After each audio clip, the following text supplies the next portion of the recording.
Welcome to Monster Quads. What we have for you today are the new Frsky M9 Gimbals. This is quite an upgrade. Sit back and enjoy. Okay, so let's remove the battery, remove everything from the back, and there are 6 screws, 2 up here, 2 more here, 2 more here on the bottom, and that's 6. Remove those. We're going to remove this off.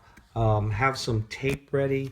I just got some regular invisible tape that I'm going to use to keep these switches in place so they don't just flop around. I just like to keep it nice and neat so it's not hard to put back together. Just as a note, before you decide on screwing everything, make sure you unscrew these a little bit, loosen these little nuts up. That'll give a little bit of play so that you can actually lift the cover off a lot easier. But this is what it looks like when it opens up.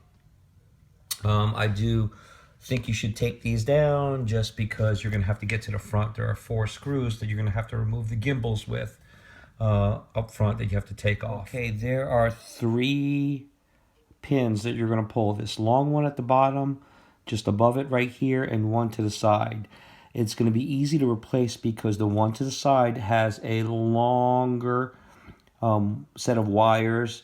This is a shorter set of wires for the small ones, and then the large one at the bottom, and that's what you're going to remove. So you're going to remove all 3, and you're going to turn around the front, and you're going to remove all 4 screws that are holding this in place. Okay, I got the old one out, and the new one I just placed in place. Make sure that the sensor is on the outside, all right? Otherwise, it will not fit in. It only fits in this way. One thing that I did notice is that the old gimbals, this thing's plastic, and those are self-tapping screws.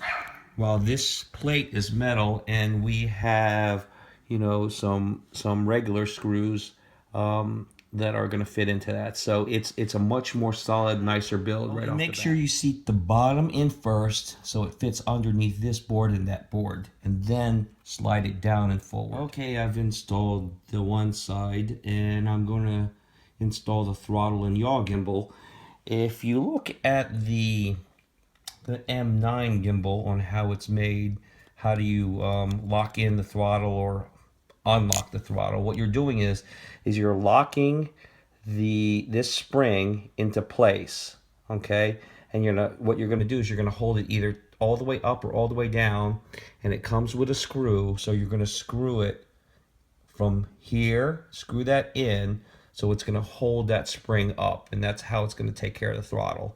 And that's how you, if you wanted to a left hand, you know, mode 1 versus mode 2 versus, I don't remember the other modes, but you can lock whichever gimbal you want. Okay, I got the screw in. If you look to the right here, these 2 little bars and 2 little screws, you see I have the left screw down, and that is to adjust the tension on how tight you want this on your throttle control.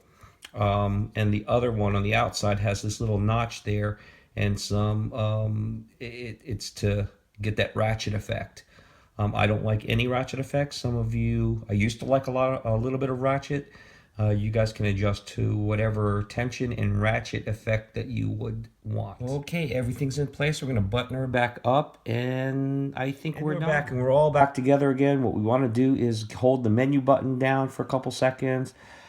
In my software, it's on page 9. Go to calibrate and calibrate it, and you're all done. Enjoy and fly. This is really nice sticks. I mean, the movement's great. It's nice and solid. It doesn't feel real tinny anymore. It doesn't feel like 2 sticks in the sand. Enjoy. This is the best upgrade that you'll ever do for your Taranis.